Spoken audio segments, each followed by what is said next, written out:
अगली सुबह सूरज की आंखों में एक नई उम्मीद थी। उसे अब सिर्फ अपने लिए नहीं बल्कि उस बूढ़ी माँ के लिए भी जीना था जिसने उसे आसरा दिया था। वो काम की तलाश में गांव के सबसे बड़े और खूंखार जमींदार ठाकुर गजेंद्र सिंह की हवेली पहुंचा।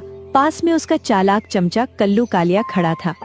राम राम मालिक, मैं परदेसी हूँ, काम की तलाश में आया हूँ। अगर आपके खेतों में कोई मजदूरी मिल जाती तो बड़ी कृपा होती। परदेसी? हम बाहर के लोगों को तो काम देते नहीं, तुझे क्यों दे? शक्ल से तो तू चोर उचक्का लगता है। निकल जा यहाँ से, हमारे पास फालतू लोगों के लिए कोई जगह नहीं है। मालिक, मैं मुसीबत का मारा हूँ, चोर नहीं। आप जो कहेंगे मैं वो काम करूँगा। भले ही पैसे कम दीजिएगा, बस अनाज दे दीजिएगा। कहा ना नहीं है काम, बहरा है क्या? सूरज निराश होकर लौटने ही वाला था कि तभी कल्लू कालिया की आंखों में एक चमक आई। वो झुककर ठाकुर के कान में फुसफुसाया। अरे सरकार, जाने मत दीजिए, रुकिए। मालिक, वो काली टेकरी वाली बंजर जमीन याद है जहाँ पत्थर के सिवा कुछ नहीं उगता? हम बरसों से उसे आबाद करने की सोच रहे हैं, पर मजदूरी के डर से कोई तैयार नहीं होता। इस परदेसी को वहाँ झोंक देते हैं। लेकिन कल्लू, वहाँ तो घास भी नहीं उगती, ये क्या कर लेगा?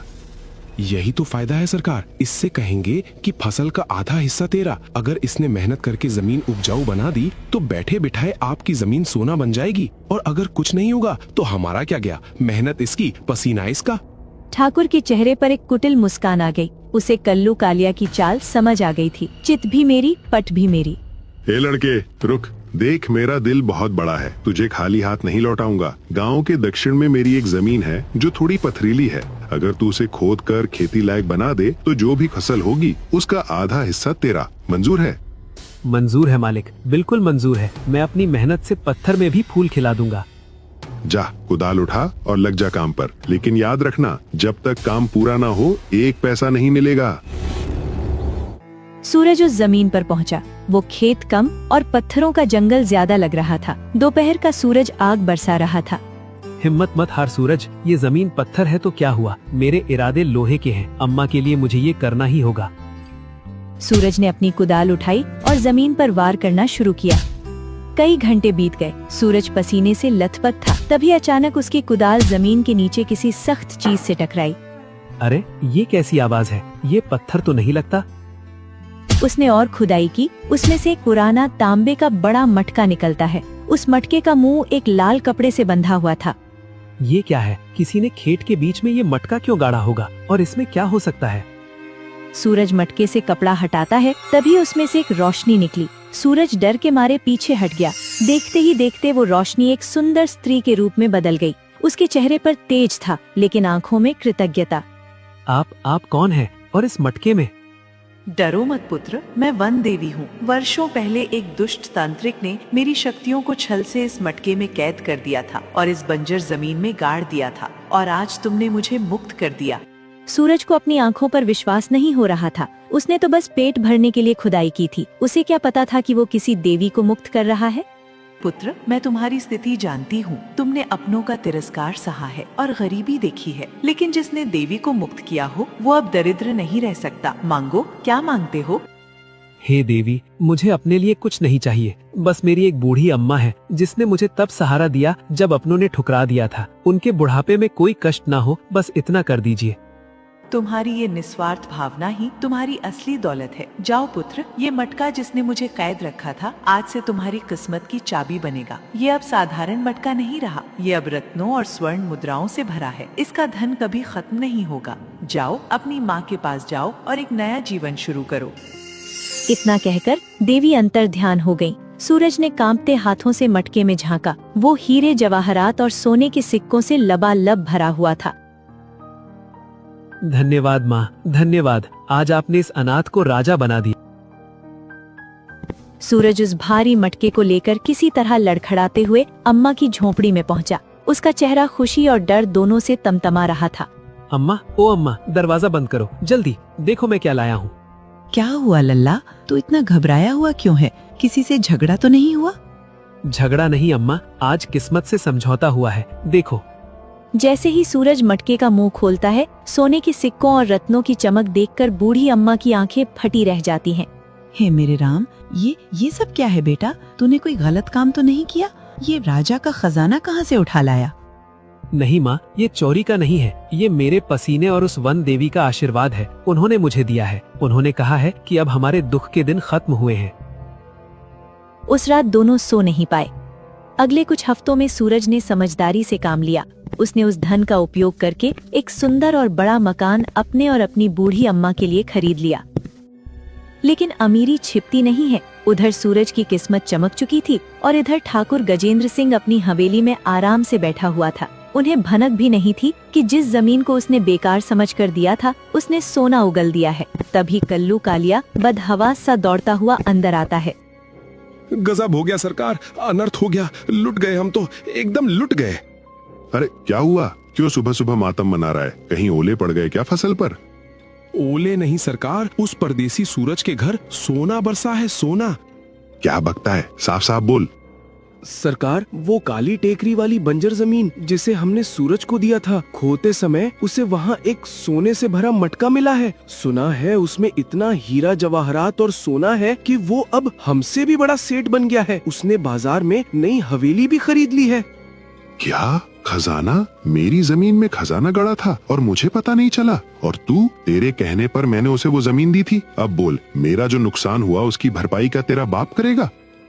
माफ कर दीजिए सरकार, मुझे क्या पता था कि पत्थरों के नीचे लक्ष्मी बैठी है। पर सरकार, अभी भी बाजी हाथ से नहीं गई है। क्या मतलब? वो मटका तो ले गया, अब क्या खाकबाजी बची है? सरकार जरा सोचिए, हमारा सौदा क्या हुआ था? आपने कहा था जो फसल उगेगी उसका आधा हिस्सा तेरा। सौदा फसल का था, खजाने का नहीं। जमीन के कागज आज भी आपके नाम है और जमीन के पेट में जो भी निकलता है वो जमीन मालिक का होता है, मजदूर का नहीं। वाह कल्लू, मान गए तेरी लोमड़ी जैसी बुद्धि को। सही कह रहा है तू। खेत में गेहूं उगे तो किसान का, लेकिन अगर सोना निकले तो वो जमीन मालिक का। बिल्कुल सरकार, वो परदेसी लड़का है, उसे कानून का क्या पता। हम सीधा राजा साहब के पास जाएंगे। तो आज ही राजा के दरबार में पेशी होगी। उस सूरज के बच्चे को मैं बताता हूँ कि शेर के मुंह से निवाला छीनने का अंजाम क्या होता है। चलो। लालच में अंधे होकर ठाकुर और उसका चमचा कल्लू सूरज को लेकर राजा के दरबार में पहुंच गए। दुहाई हो महाराज, मेरे साथ घोर अन्याय हुआ है। ये सूरज मेरा मजदूर था। जिस जमीन से ये खजाना निकला वो जमीन मेरी है, पुश्तैनी है। तो जमीन के नीचे का गड़ा धन भी मेरा हुआ ना। इस लड़के ने मेरे साथ छल किया है। सूरज, क्या ये सच है कि जमीन ठाकुर की थी? जी महाराज, जमीन इन्हीं की थी, लेकिन शर्त ये थी कि फसल का आधा हिस्सा मुझे मिलेगा। और महाराज, वो खजाना मुझे सीधे गड़ा हुआ नहीं मिला। मैंने वहाँ फसल उगाने के लिए खुदाई की थी, लेकिन तभी मुझे एक मटका मिला। जब मैंने उसे खोला तो उसमें से देवी निकली। मुझे ये धन उन्होंने मेरे परिश्रम और मेरी माँ की सेवा के लिए वरदान में दिया है। अगर मैं खुदाई ना करता तो ये धन अनंत काल तक मिट्टी में ही रहता। ठाकुर, क्या तुम्हें पता था कि वहाँ कोई रहस्यमयी जादुई मटका है? नहीं महाराज, मुझे पता होता तो मैं इसे खोदने क्यों देता? यही न्याय है। अगर तुम खोदते तो शायद तुम्हें केवल पत्थर मिलते। देवी ने पात्र देखकर धन दिया है, भूस्वामी देखकर नहीं। जमीन तुम्हारी हो सकती है, लेकिन भाग्य उसका होता है जो कर्म करता है। ये खजाना सूरज का है और चूंकि ये दैवीय वरदान है, इसे छीनना राज्य पर विपत्ति ला सकता है। राजा के फैसले ने सूरज की जीत पक्की कर दी। सूरज अब आधिकारिक रूप से उस संपत्ति का मालिक। कुछ दिन बीते। एक शाम वो अपने कक्ष में आया तो देखा कि बूढ़ी अम्मा बैठी रो रही थीं। अम्मा, आप रो रही हैं। क्या हुआ? क्या किसी नौकर ने कुछ कहा या मेरी कोई बात बुरी लगी? बताइए ना। तकलीफ तू दूर नहीं कर सकता बेटा, क्योंकि ये तकलीफ मैंने ही तुझे दी है। मैं समझा नहीं अम्मा। सूरज, तूने कभी पूछा नहीं कि मैं उस जंगल में अकेली क्यों थी? मेरा असली नाम क्या है? मेरे लिए आप बस मेरी माँ हैं। नाम से क्या फर्क पड़ता है? फर्क पड़ता है बेटा, बहुत फर्क पड़ता है। मैं कोई अनजान औरत नहीं हूँ। मैं ही तेरी वो बदनसीब माँ सावित्री हूँ जो तुझे बचपन में छोड़कर चली गई थी। क्या आप मेरी असली माँ है? हालात ने मुझे मार ही दिया था बेटा। जब तू छोटा था तो तेरे पिता की बीमारी और गरीबी ने हमें तोड़ दिया था। मैं काम की तलाश में शहर गई थी, लेकिन पीछे से लोगों ने खबर उड़ा दी कि मैं भाग गई। जब मैं 1 महीने बाद लौटी तो तेरे पिता दूसरी शादी कर चुके थे। ये दुख मैं सह नहीं पाई और वहां से यहाँ चली आई। नहीं माँ, मेरी सौतेली माँ ने मुझे घर से निकाला तो भगवान ने मुझे उसी रास्ते पर भेजा जहाँ आप थी। देखो, खून ने खून को कैसे पहचान लिया। हम अनजाने में ही सही मिल तो गए। बरसों की जुदाई आज आंसुओं में बह गई। हवेली में खुशियाँ तो थीं, लेकिन अभी नियति का एक और खेल बाकी था। हटो यहाँ से, ये सेठ सूरज बाबू का घर है, कोई धर्मशाला नहीं। भागो यहाँ से भिखारी कहीं के। ये शोर कैसा है? माँ आप रुकिए, मैं देखता हूँ। सूरज बाहर आया। उसने देखा कि गेट पर दो फटे हाल मैल कुचेल भिखारी खड़े हैं, एक औरत और एक जवान लड़का। सूरज ने उन्हें देखते ही पहचान लिया। रुक्मिणी काकी, बिरजू।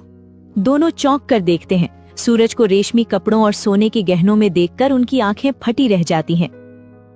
सूरज, तू यहाँ का मालिक है? हाँ काकी, ये वही पनौती सूरज है जिसे तुमने धक्के मारकर निकाला था। लेकिन तुम्हारी ये हालत कैसे हुई? और मंगू मामा कहाँ हैं? वो तो कहते थे ये सब उनका है। भैया मुझे माफ कर दो। वो मंगू मामा सगा नहीं, सांप था। उसने पिताजी की वसीयत में हेरा फेरी करके सारी जमीन जायदाद अपने नाम करवा ली और फिर हमें लात मारकर घर से निकाल दिया, ठीक वैसे ही जैसे हमने तुम्हें निकाला था। ये मेरे कर्मों की सजा है सूरज। मैंने तेरे साथ जो किया भगवान ने वही मेरे साथ किया। मेरा सगा बेटा आज भिखारी है और सौतेला बेटा राजा है। मुझे माफ कर दे या धक्के मारकर निकाल दे, अब यही मेरी किस्मत है। सूरज के पास अब बदला लेने का पूरा मौका था। वो उन्हें धक्के मरवा सकता था, लेकिन उसने अपनी माँ की तरफ देखा जो अब दरवाजे पर खड़ी थी। काकी, मैं रुक्मिणी का बेटा नहीं, सावित्री का बेटा हूँ और मेरी माँ ने मुझे किसी को भूखा रखना नहीं सिखाया। सूरज, तू मुझे माफ कर रहा है? माफ तो ऊपर वाला करता है काकी, मैं तो बस अपना धर्म निभा रहा हूँ। आप इस घर में रह सकती हैं, लेकिन मालकिन नहीं।